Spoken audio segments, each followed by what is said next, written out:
जगत में प्रत्येक व्यक्ति को किसी ना किसी प्रकार की निर्बलता अवश्य होती है। जैसे कोई बहुत तेजी से दौड़ नहीं पाता तो कोई अधिक भार नहीं उठा पाता, कोई असाध्य रोग से पीड़ित रहता है तो कोई पढ़े हुए पाठों को स्मरण में नहीं रख पाता। ऐसे अनेकों उदाहरण और भी हैं। क्या आप किसी ऐसे व्यक्ति को जानते हैं जिसे सब कुछ प्राप्त हो और हम जीवन की उस एक निर्बलता को जीवन का केंद्र मानकर जीते हैं? इस कारणवश हृदय में दुख और असंतोष रहता है सदा। निर्बलता मनुष्य को जन्म से अथवा संजोग से प्राप्त होती है, किंतु उस निर्बलता को मनुष्य का मन अपनी मर्यादा बना लेता है। किंतु कुछ व्यक्ति ऐसे भी होते हैं जो अपने पुरुषार्थ और श्रम से उस निर्बलता को पराजित कर देते हैं। क्या भेद है उनमें और अन्य लोगों में? क्या आपने कभी विचार किया है? सरल सा उत्तर है इसका। जो व्यक्ति निर्बलता से पराजित नहीं होता, जो पुरुषार्थ करने का साहस रखता है हृदय में, वो निर्बलता को पार कर जाता है। अर्थात निर्बलता अवश्य ईश्वर देता है, किंतु मर्यादा मनुष्य का मन ही निर्मित करता है। स्वयं विचार कीजिए।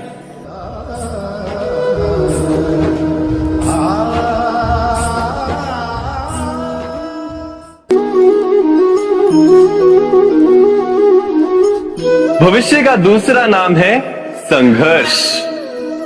हृदय में आज इच्छा होती है और यदि पूर्ण नहीं हो पाती तो हृदय भविष्य की योजना बनाता है। भविष्य में इच्छा पूर्ण होगी ऐसी कल्पना करता रहता है, किंतु जीवन ना तो भविष्य में है ना अतीत में। जीवन तो इस क्षण का नाम, अर्थात इस क्षण का अनुभव ही जीवन का अनुभव। पर हम ये जानते हुए भी इतना सा सत्य समझ नहीं पाते। या तो हम बीते हुए समय के स्मरणों को घेर कर बैठे रहते, या फिर आने वाले समय के लिए हम योजनाएं बनाते रहते हैं और जीवन जीवन बीत जाता है। एक सत्य यदि हम हृदय में उतार लें कि ना हम भविष्य देख सकते हैं, ना ही भविष्य निर्मित कर सकते हैं, हम तो केवल धैर्य और साहस के साथ भविष्य को आलिंगन दे सकते हैं, स्वागत कर सकते हैं भविष्य का।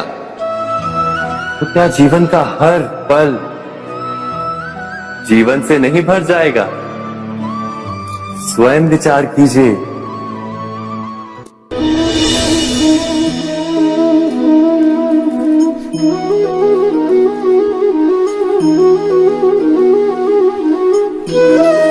ज्ञान प्राप्ति सदा ही समर्पण से होती है, यह हम सब जानते हैं। किंतु समर्पण का वास्तविक महत्व क्या है?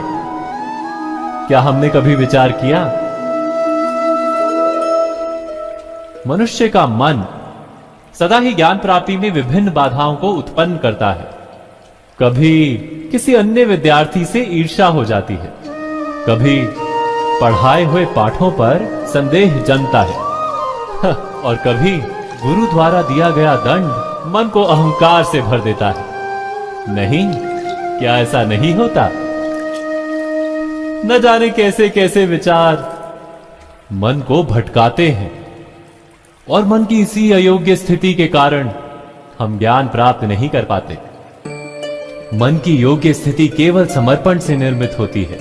समर्पण मनुष्य के अहंकार का नाश करता है, ईर्ष्या, महत्वाकांक्षा आदि भावनाओं को दूर कर हृदय को शांत करता है और मन को एकाग्र करता है। वास्तव में ईश्वर की सृष्टि में ना ज्ञान की मर्यादा है ना ज्ञानियों की। गुरु दत्तात्रेय ने तो गाय और श्वान से भी ज्ञान प्राप्त कर लिया था। अर्थात विषय ब्रह्म ज्ञान का हो या जीवन के ज्ञान का या गुरुकुल में प्राप्त होने वाले ज्ञान का, उसकी प्राप्ति के लिए गुरु से अधिक महत्व है उस गुरु के प्रति हमारा समर्पण। क्या ये सत्य नहीं?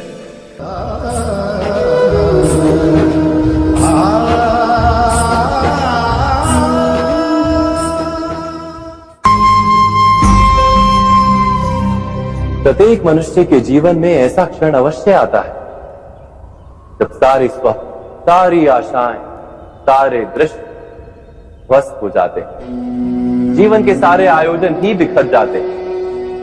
एक और धर्म होता है और दूसरी ओर सुख। इसी को धर्म संकट कहते हैं। जब धर्म का वहन ही संकट हो और धर्म का त्याग ही सुख हो। विचार कीजिए, कभी किसी स्वजन के विरुद्ध सत्य बोलने का अवसर प्राप्त हो जाता है, कभी ठीक दरिद्रता के समय सरलता से चोरी करने का मार्ग प्राप्त हो जाता है, कभी किसी शक्तिशाली राजनेता या राजा के कर्मचारी का अधर्म प्रकट हो जाता है। सबके जीवन में ऐसी घटना बनती ही रहती है। अधिकतर लोग ऐसे किसी क्षण को धर्म संकट के रूप में जान ही नहीं पाते। हमें किसी प्रकार के संघर्ष का अनुभव ही नहीं होता। सहजता से सुख की ओर खींचे चले जाते हैं, जैसे मक्खी गुड़ की ओर खींची चली जाती है। वास्तव में धर्म संकट का क्षण ईश्वर के निकट जाने का क्षण होता है। यदि हम संघर्षों से भयभीत ना, सुख की ओर आकर्षित ना, अपने धर्म पर दृढ़ रहे, तो ईश्वर का साक्षात्कार दूर नहीं।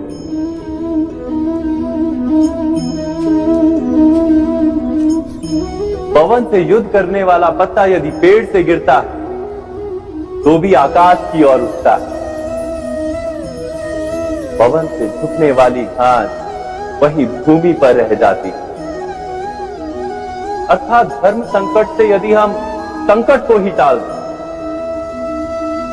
तो सुख तो मिलता है, जीवन बढ़ता है, किंतु क्या चरित्र नहीं टूटता? क्या आत्मा दरिद्र नहीं हो जाती? क्या ईश्वर से अंतर नहीं हो जाता? स्वयं विचार कीजिए। दो व्यक्ति जब निकट आते हैं तो एक दूसरे के लिए सीमाएं और मर्यादाएं निर्मित करने का प्रयत्न अवश्य करते हैं। हम यदि सारे संबंधों पर विचार करें तो देखेंगे कि इन सारे संबंधों का आधार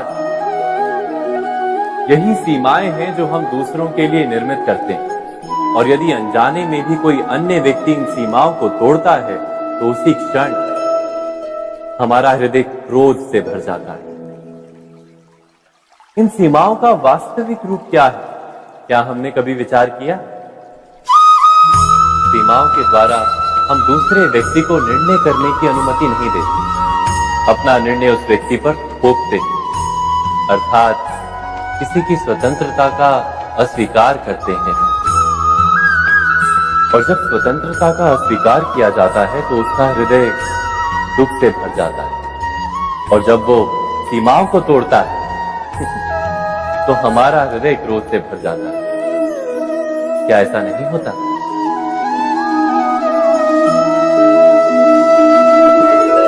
पर यदि एक दूसरे की स्वतंत्रता का सम्मान किया जाए तो किसी मर्यादाओं या सीमाओं की आवश्यकता ही नहीं होती। अर्थात जिस प्रकार स्वीकार किसी संबंध का देह है, क्या वैसे ही स्वतंत्रता किसी संबंध की आत्मा नहीं? स्वयं विचार कीजिए। सबके जीवन में ऐसा प्रसंग अवश्य आता है कि सत्य कहने का निश्चय होता है हृदय में, किंतु मुख से सत्य निकल नहीं पाता। कोई भय मन को घेर लेता है। किसी घटना अथवा प्रसंग के बारे में बात करना या फिर स्वयं से कोई भूल हो जाए उसके बारे में कुछ बोलना, क्या ये सत्य है? नहीं, ये तो केवल तथ्य है। अर्थात जैसा हुआ था वैसा केवल बोल देना सामान्य सी बात है। किंतु कभी कभी उस तथ्य को बोलते हुए भी भय लगता है। कदाचित किसी दूसरे की भावनाओं का विचार आता है मन, दूसरे को दुख होगा ये भय भी शब्दों को रोकता है। तो ये सत्य क्या है? क्या हमने कभी विचार किया है? जब भय रहते हुए भी कोई तथ्य बोलता है तो वो सत्य कहलाता है।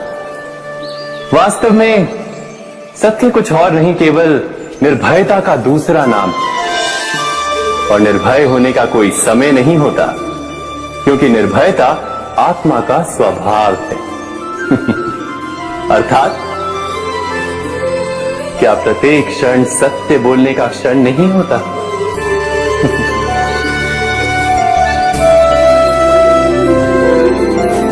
स्वयं विचार कीजिए।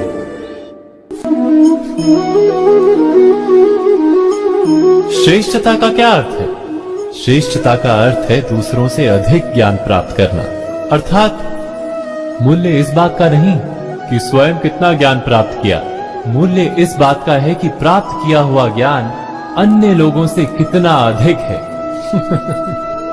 अर्थात श्रेष्ठता की इच्छा ज्ञान प्राप्ति को भी एक स्पर्धा बना देती है। और स्पर्धा में विजय अंतिम कब होती है?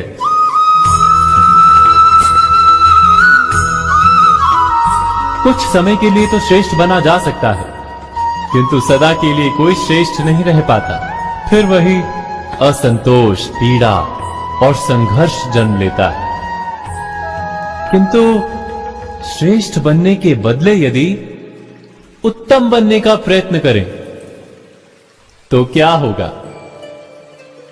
उत्तम का अर्थ है कि जितना प्राप्त करने योग्य है वो सब प्राप्त करना, किसी से अधिक पाने की इच्छा से नहीं, मात्र आत्मा की तृप्ति हेतु कुछ प्राप्त करना। उत्तम के मार्ग पर किसी अन्य से स्पर्धा नहीं होती, स्वयं अपने आप से स्पर्धा होती है। अर्थात उत्तम बनने का प्रयत्न करने वाले को देर अबेर सारा ज्ञान प्राप्त हो जाता है, बिना प्रयत्न के ही वो श्रेष्ठ बन जाता है। किंतु जो श्रेष्ठ बनने का प्रयत्न करता है वो श्रेष्ठ बने या ना बने, उत्तम कभी नहीं बन पाता।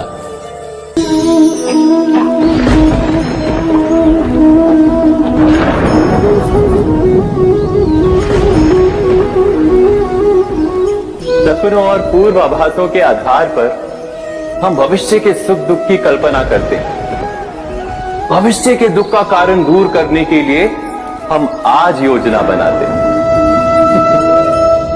किंतु कल के संकट को आज निर्मूल करने से हमें लाभ मिलता है या हानि पहुंचती है?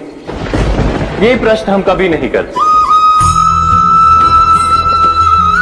सत्य तो ये है कि संकट और उसका निवारण साथ जन से, व्यक्ति के लिए भी और सृष्टि के लिए भी।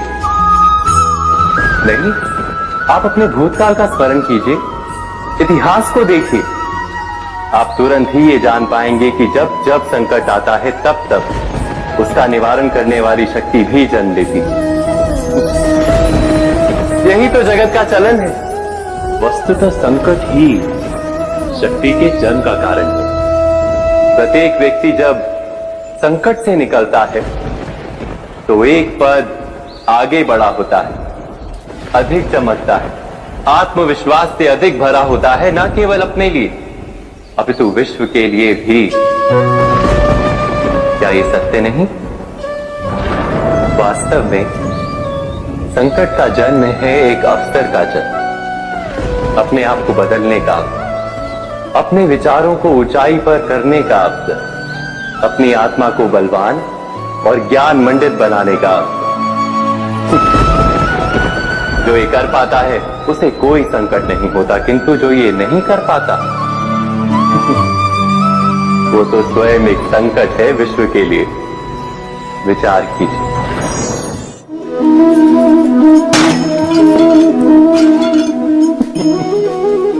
स्वयं विचार कीजिए।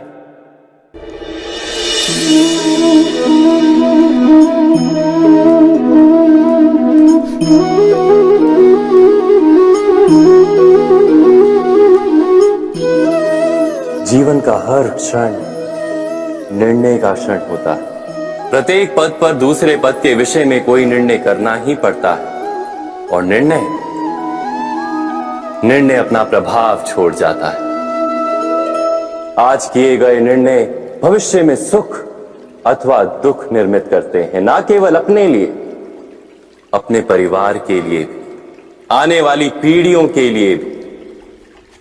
जब कोई दुविधा सामने आती है तो मन व्याकुल हो जाता है, अनिश्चय से भर जाता है। निर्णय का वो क्षण युद्ध बन जाता है और मन बन जाता है युद्ध भूमि। अधिकतर निर्णय हम दुविधा का उपाय करने के लिए नहीं, केवल मन को शांत करने के लिए लेते हैं। पर क्या कोई दौड़ते हुए भोजन कर सकता है? नहीं। तो क्या युद्ध से जूझता हुआ मन कोई योग्य निर्णय ले पाएगा?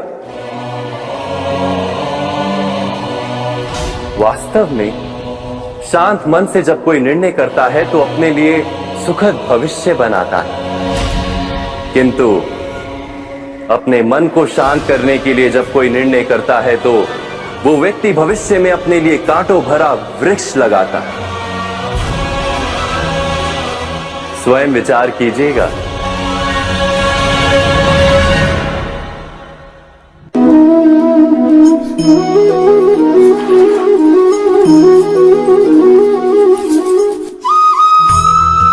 जीवन में आने वाले संघर्षों के लिए जब मनुष्य स्वयं को योग्य नहीं मानता, जब उसे अपने ही बल पर विश्वास नहीं रहता, तब वो सद्गुणों को त्याग कर दुर्गुणों को अपनाता है।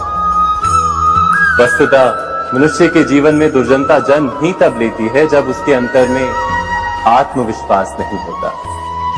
आत्मविश्वास ही अच्छाई को धारण करता है। ये आत्मविश्वास है क्या?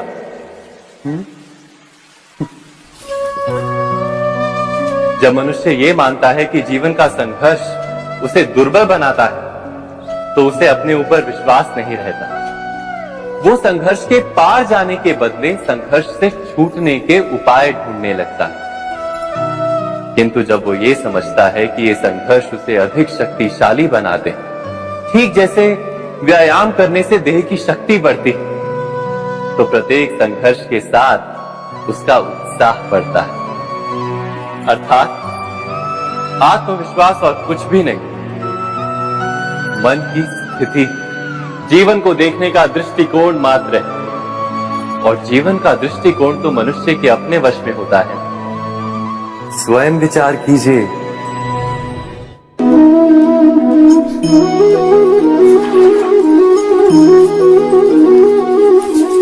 पिता सदा ही अपने संतान के सुख की कामना करते, उनके भविष्य की चिंता करते रहते। इसी कारणवश सदा ही अपने संतानों के भविष्य का मार्ग स्वयं निश्चित करने का प्रयत्न करते रहते। जिस मार्ग पर पिता स्वयं चला है, जिस मार्ग के कंकर पत्थर को स्वयं देखा है, मार्ग की छाया, मार्ग की धूप को स्वयं जाना है, उसी मार्ग पर उसका पुत्र भी चले, यही इच्छा रहती है हर पिता की। निसंदेह उत्तम भावना है ये। किंतु 3 प्रश्नों के ऊपर विचार करना हम भूल ही जाते। कौन से प्रश्न? प्रथम प्रश्न, क्या समय के साथ प्रत्येक मार्ग बदल नहीं जाते? क्या समय सदा ही नई चुनौतियों को लेकर नहीं आता? तो फिर बीते हुए समय के अनुभव नई पीढ़ी को किस प्रकार लाभ दे सकते हैं? दूसरा प्रश्न, क्या प्रत्येक संतान अपने माता पिता की छवि होता है? हाँ, संतानों को संस्कार तो अवश्य माता पिता देते हैं, किंतु भीतर की क्षमता तो ईश्वर देते हैं। तो जिस मार्ग पर पिता को सफलता मिली है, विश्वास है कि उसी मार्ग पर उसकी संतानों को भी सफलता और सुख प्राप्त होगा। तीसरा प्रश्न, क्या जीवन के संघर्ष और चुनौतियां लाभकारी नहीं होती? क्या प्रत्येक नया प्रश्न एक नए उत्तर का द्वार नहीं खोलता? तो फिर संतानों को नए नए प्रश्नों, संघर्षों और चुनौतियों से दूर रखना, ये उनके लिए लाभ करना कहलाएगा या हानि पहुंचाना?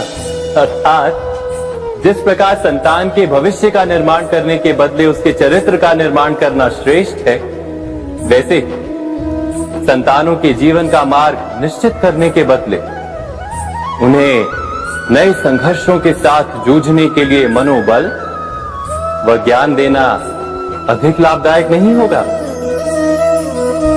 स्वयं विचार कीजिए। मनुष्य की सबसे बड़ी दुर्बलता क्या होती है? सोचिए। धन, प्रेम, अहंकार। मनुष्य की सबसे बड़ी दुर्बलता होती है उसके रहस्य। चाहे आप कितने भी शक्तिशाली क्यों ना हो, कितने भी प्रबल क्यों ना हो, परंतु उसके रहस्य उसके नाश की चाबी होती है। इसलिए यदि प्रबल रहना है, शक्तिशाली रहना है, समर्थ रहना है, तो अपने रहस्य को किसी को भी ना बताएं, ना मित्र को और ना ही शत्रु को, क्योंकि समय पड़ने पर कब कौन शत्रु हो जाए ऐसा कहना संभव नहीं। विभीषण को रावण के अमृत कुंड का ज्ञात था, इसीलिए प्रभु श्री राम रावण का वध करने में सफल हो सके। इसलिए उचित यही है कि आप अपने रहस्य को स्वयं तक ही सीमित रखें। मनुष्य जीवन की परीक्षा में सफल होने के लिए क्या नहीं करता? वो परिश्रम करता है, दौड़ भाग करता है, और ये सब करने के पश्चात भी जब उसका काम नहीं बनता तो वो नकल करता है ना? तनिक लौटिए अपने बचपन में, स्मरण कीजिए अपने बचपन की स्मृतियों का। क्या स्मरण हुआ? विद्यालय में जब आप परीक्षा देने जाते थे तो क्या होता था? आप ना सही, परंतु कोई ना कोई सफलता पाने के लिए नकल करता ही था और उत्तीर्ण भी हो जाता था, है ना? परंतु जीवन की परीक्षा ऐसी नहीं होती। नकल करने वाला सफल नहीं होता।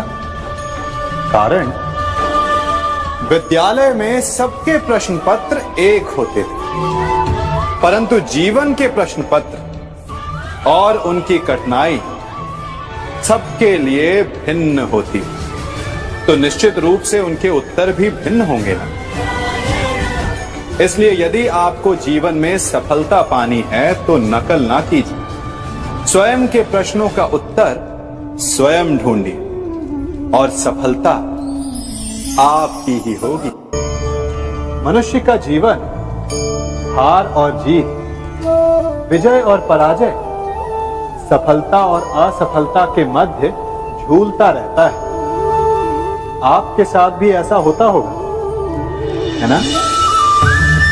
जब आप सफल होते हैं, किसी चुनौती पर विजय पाते हैं, तो मन प्रसन्नता से आनंद के उपवन में झूमने लगता है, और जब आप असफल होते हैं तब मन दुख और पीड़ा के सागर में डूबने लगता है। परंतु वास्तव में सफलता और असफलता है क्या? तनिक ध्यान से सोचिए। ये केवल हमारी मनोस्थिति मात्र है। हमारी पराजय तब नहीं होती जब हमारा शत्रु विजय प्राप्त कर ले। हमारी पराजय तब होती है जब हम पराजय स्वीकार कर लें। हम असफल तब नहीं होते जब हम लक्ष्य न पा सके। हम असफल तब होते हैं जब हम प्रयास करना बंद कर दें। इसलिए प्रयास करते रहें और हार ना माने, क्योंकि जिस दिन आप हार स्वीकारना बंद कर देंगे, जीत आपके चरणों में होगी। अब सबने बरगद के वृक्ष को तो देखा ही होगा। क्या आपको ज्ञात है, बरगद के वृक्ष के बीज का आकार राई से भी छोटा होता है, परंतु बरगद का वृक्ष संसार के महाकाय वृक्षों में जाना जाता है। जब उसका जन्म होता है तब उसमें वो जटाएं, वो शाखाएं नहीं होती, परंतु जैसे जैसे उसका विस्तार होता है जैसे जैसे वो अधिक शाखाओं का भार उठाता है, अधिक पत्तियों का सृजन करता है, वैसे वैसे उसकी शाखाएं जटाएं बनकर जड़ तक पहुंचती है और इस वृक्ष को सहारा देती है। ये जीवन का बहुत महत्वपूर्ण पथ है। बिना लोभ लालच शुभ कार्य करें, अन्य लोगों की सहायता करें। धीरे धीरे आपने जिनकी सहायता की वो आपके सहायक बनते जाएं, आपकी जड़ों को और बलशाली बनाएंगे, आयु मान और आकार बढ़ाएंगे।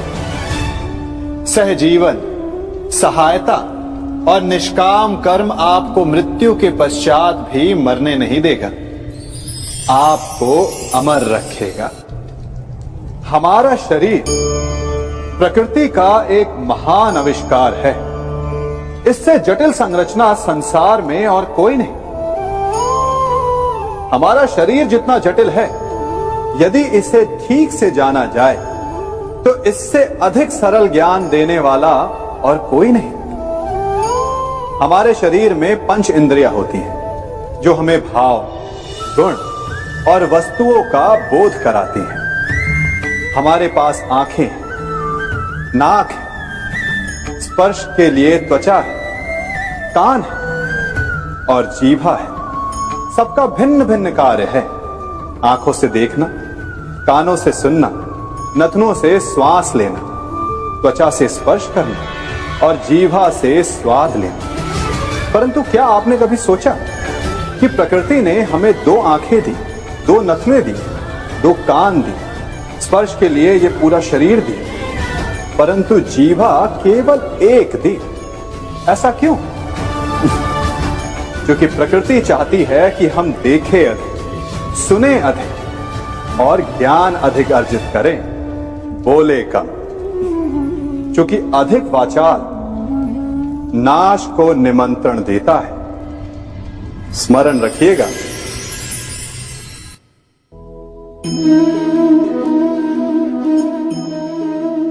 ये सदा यही कहते आए कि यदि आगे बढ़ना है तो अपनों का साथ दो। सत्य कहते हैं, अपनों का साथ देना ही चाहिए, परंतु साथ देने से पूर्व ये अवश्य पहचान लेना चाहिए कि अपने हैं कौन। क्या अपने वही होते हैं जिनके साथ हमारा रक्त संबंध होता है, या अपने मित्र? अपने वो होते हैं जो हमें सद्कार्य के लिए प्रेरित करें, हमें आगे बढ़ाएं, हमारा साथ दें। और वो जिनका साथ देने से समाज का नाश, धर्म की हानि, वो सगे हो करके भी सगे नहीं होते। इसलिए जब अपनों की परिभाषा का चुनाव करें तो उन्हें अपना माने जो आपका साथ दे, उन्हें नहीं जो हमें अज्ञान के मार्ग पर ले जाएं।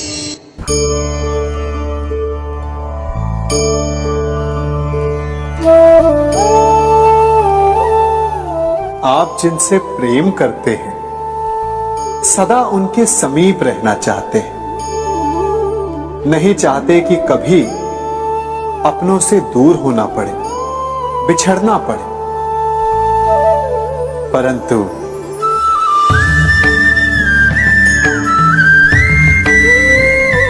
एक समय के पश्चात अपनों से दूर हो जाना उन्नति के लिए आवश्यक है। आप माता पिता हैं।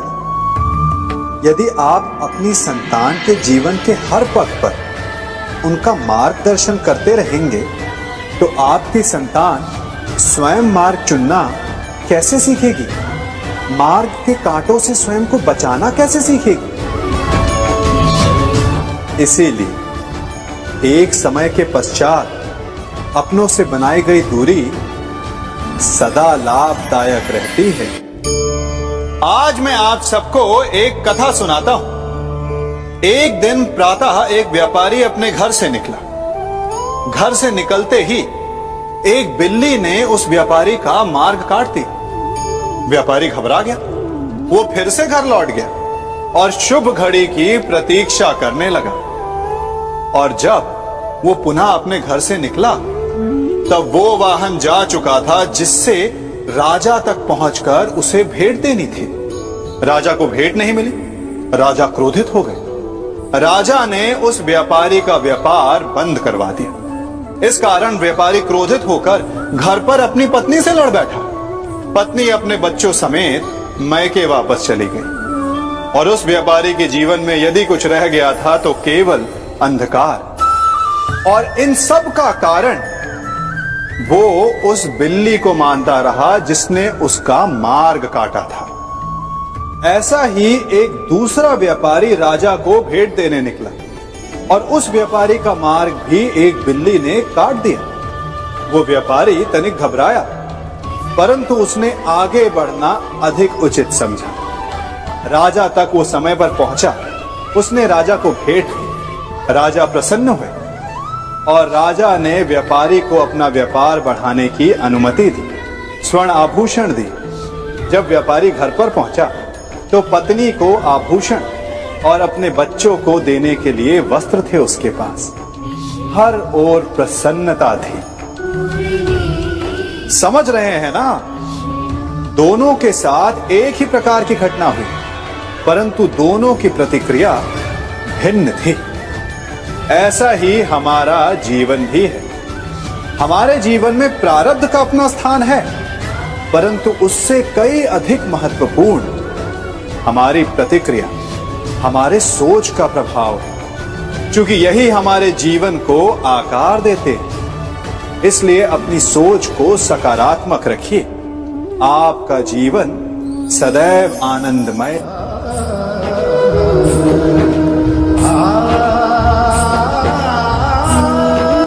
हम सभी अपने जीवन में कोई ना कोई कार्य करते हैं। कार्य करते हैं तो थकान की अनुभूति होती है, और यदि थकान ना उतरे तो कार्य करने का मन नहीं करता। हम आशा करते हैं कि कदाचित एक दिन में 24 के स्थान पर 26 घंटे होते तो आराम करने के लिए हमें और अधिक समय मिल जाता। हमें ऐसा अनुभव होता है कि हम बहुत अधिक कार्य कर रहे हैं, है ना? परंतु क्या आपने कभी सोचा है कि जो लोग संसार में सफल हैं, उनके पास भी सफल होने के लिए दिन में केवल 24 घंटे थे? तो फिर वो सफल क्यों है? इसका एक छोटा सा रहस्य है। वो कार्य चुनते हैं जो उन्हें प्रिय है, जिसे करने में उन्हें आनंद आता है। उन्हें लगता ही नहीं कि वो कार्य कर रहे हैं, उन्हें लगता है कि वो प्रतिपल आनंद मना रहे हैं। और जब आप आनंद मनाते हैं तो थकान कैसी? इसलिए यदि आप जीवन में कोई भी कार्य करें तो वो आपके मन को भाना चाहिए, या जो कार्य आप कर रहे हैं उसे अपने मन को भा देने दो। सफलता आपको मिलेगी। कभी सोचा है हमारा जीवन भी उस रेत की घड़ी की भांति है? जो रेत नीचे गिर चुकी है वो हमारा अतीत है। जो अब भी ऊपर है वो हमारा आने वाला भविष्य है। और वर्तमान ये संकुचित स्थल है जहां से धीरे धीरे करके रेत गिर रही है। अर्थात हमारे पास जीने के लिए यही एक क्षण है। उसका उपयोग कैसे करना है ये हम पर निर्भर करता है। जो बीत गया उसका दुख मनाना है, या जो भविष्य में होने वाला है उसकी प्रतीक्षा में क्रोध करना है। सब कुछ करने के लिए यही एक क्षण है। प्रसन्न रहना है तो उसके लिए भी यही एक पल है। प्रतीक्षा करते रहोगे तो ये पल भी भूतकाल में बदल जाएगा। इसलिए आनंद के लिए, परोपकार के लिए प्रतीक्षा ना कीजिए, आपके पास जो पल है उनका भरपूर सदुपयोग कीजिए, क्योंकि इस घड़ी को पलटकर आप फिर से समय अवश्य गिन सकते हैं, परंतु अपना बीता हुआ समय आप वापस नहीं लौटा पाएंगे। मनुष्य भी बड़ा विचित्र प्राणी है। अपनों से नीचे के स्तर के लोगों को वो हे दृष्टि से देखता है, उनका उपहास उड़ाता है, उनसे बार बार कहता है कि तुम्हारा कुछ नहीं हो सकता, तुम भविष्य में कुछ नहीं कर पाओगे। जब मनुष्य के पास धन, संपत्ति, मान होता है तो वो दूसरों का आदर नहीं करता, परंतु वो एक बात भूल जाता है कि उससे भी अधिक शक्तिशाली कोई अस्तित्व में है, और वो है समय। काल काल अपना चक्र कब बदलेगा ये कोई नहीं जानता। समय अपनी करवट कब लेगा ये कोई नहीं जानता। कोयला भी समय के साथ साथ हीरे में परिवर्तित हो जाता है। इसलिए जीवन में कभी भी किसी का भी उपहास नहीं उड़ाना चाहिए।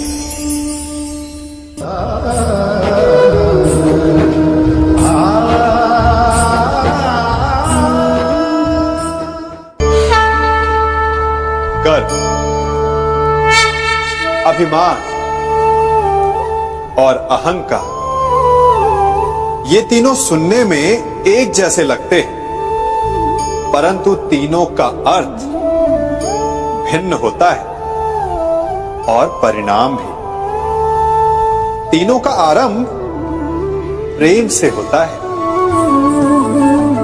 स्वयं से प्रेम, परिश्रम हमारे मन में गर्व को जन्म देता है और सफलता अभिमान जगाती है। यहां तक ठीक है, परंतु जब ये भावना अहंकार बन जाती है तब वो समस्या बन जाती है, क्योंकि सबसे बुरा अंत अहंकारी का ही होता है। परंतु मनुष्य के लिए पहेली यही है कि पहचाना कैसे जाए कि अहंकार जग गया है और उसका दमन आवश्यक है। इसका उत्तर मैं नहीं, आपका मन देगा। जब तक आप स्वयं से प्रसन्न हैं, जब तक आप सबसे ऊंचा उठने का प्रयास कर रहे हैं, तब तक ठीक है। परंतु जब आपके मन में दूसरों को नीचा समझने का भाव आ जाए तो सावधान हो जाइए, क्योंकि यही अहंकार है जो वास्तव में आपको हीन कर रहा है।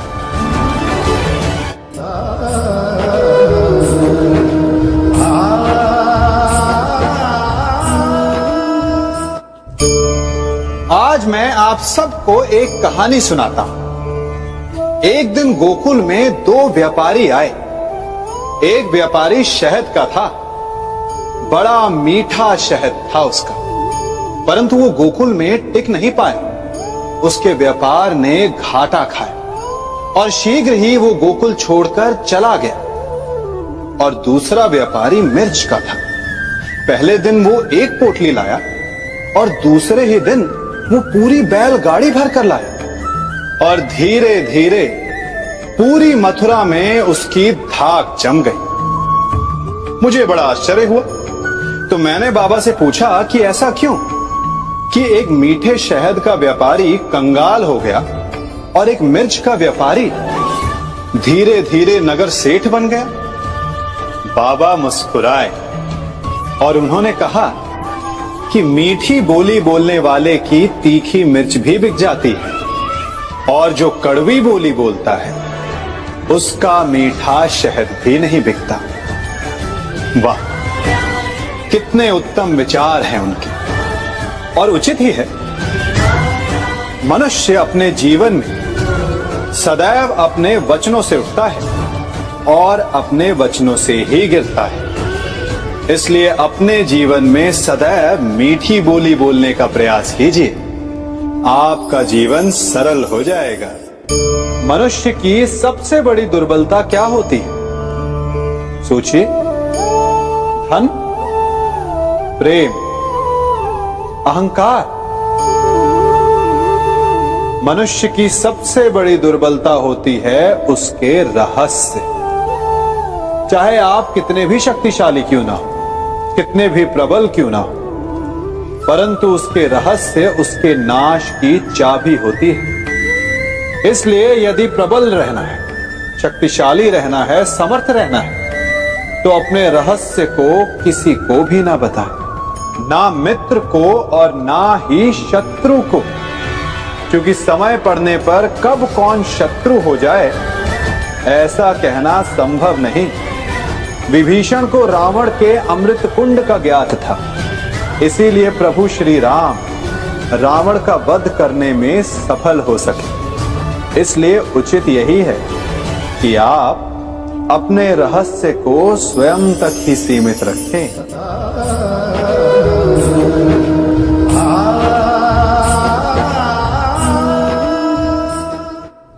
युवा अवस्था भी हमारे जीवन का कितना सुंदर काल होता है ना। बाहु में बल, मन में कुछ बड़ा कर जाने की चाह, आंखों में भविष्य के सुंदर और कोमल सपने। और इसी अवस्था में मनुष्य के भीतर पनपता है प्रेम। किसी को देखकर उस पर मन मोहित हो जाता है और फिर मनुष्य अपना सब कुछ उस पर न्यौछावर कर देना चाहता है। फिर प्रेम की परिणति होती है विवाह में। क्यों? सबको अपने खट्टे मीठे संस्मरण स्मरण हुआ है ना। परंतु यहीं से अधिकतर माता पिता और संतान के मध्य विचारों का विरोध प्रारंभ हो जाता है। संतान को लगता है कि उसका चुना जीवन साथी ही उसके लिए उपयुक्त है, और माता पिता को लगता है कि संतान अनजाने में भूल कर रही है। संतान का तर्क होता है कि उसे विवाह किससे करना है, ये उसका अधिकार है। और माता पिता का तर्क ये होता है कि अब भी जीवन साथी चुनने की समझ संतान में है ही नहीं। तो इस अवरोध को काटा कैसे जाए, उचित निर्णय कैसे लिया जाए? इसका एक ही मार्ग है, अपने उत्तरदायित्व का भान और अपनों से बड़ों के मापदंडों का भान। विवाह करने से पूर्व ये जान लेना आवश्यक है कि विवाह केवल अपने प्रेम को पाने का मार्ग नहीं है, अपितु विवाह से जीवन का एक नया द्वार भी खुलता है। और हर नए जीवन के साथ नए उत्तरदायित्व भी होते हैं। और यदि इन उत्तरदायित्वों को समझकर निर्णय लिया जाए तो विश्वास कीजिए आपका दाम्पत्य जीवन आनंद से भरा रहेगा और आपको कभी यह पछतावा नहीं होगा कि आपने कोई अनुचित निर्णय लिया। सागर का जल वाष्प बनकर उड़ता है, तब वो हमें दिखाई नहीं देता। मेघ उस जल को अपने भीतर छिपा लेते हैं, लंबी यात्रा करते हैं, प्रयास करते हैं कि वो जल सदा उनके भीतर छिपा रहे। परंतु जब वायु का वेग उन्हें उड़ाकर किसी पर्वत से ले जाकर के टकरा देता है, तब उन मेघों को बरसना ही पड़ता है, क्योंकि यही नियति है, यही प्रकृति है। क्योंकि जल को सागर में जाकर मिलना ही है। ठीक ऐसा ही हमारे साथ भी होता है।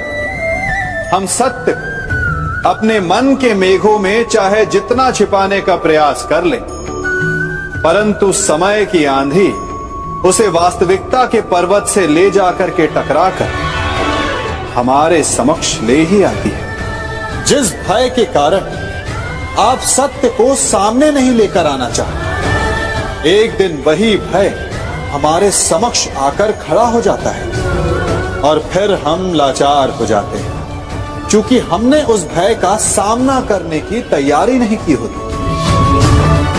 इसलिए सत्य से भागे नहीं, उसे छिपाए भी नहीं, उसे स्वीकार करें।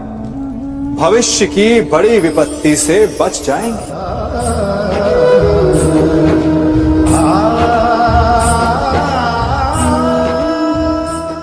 कभी कभी आप सबके जीवन में एक ऐसी विचित्र समस्या अवश्य आती है कि शक्तिशाली के समक्ष मौन हो जाओ। कि उस शक्तिशाली से विवाद करने से बचने के लिए आप मौन रह जाते। मानता हूं ऐसा करने से आप एक विवाद से बच जाते, एक संघर्ष से बच जाते, परंतु ऐसा बचाव एक बड़े संघर्ष को जन्म दे देता है। कैसे? हमारा मौन रहना अनजाने में उसका समर्थन बन जाता है और वो स्वयं को अधिक शक्तिशाली अनुभव करता है और यहां से हमारा दमन प्रारंभ हो जाता है। एक के बाद एक हम अन्याय में अनचाहे रूप से सम्मिलित होते चले जाते हैं।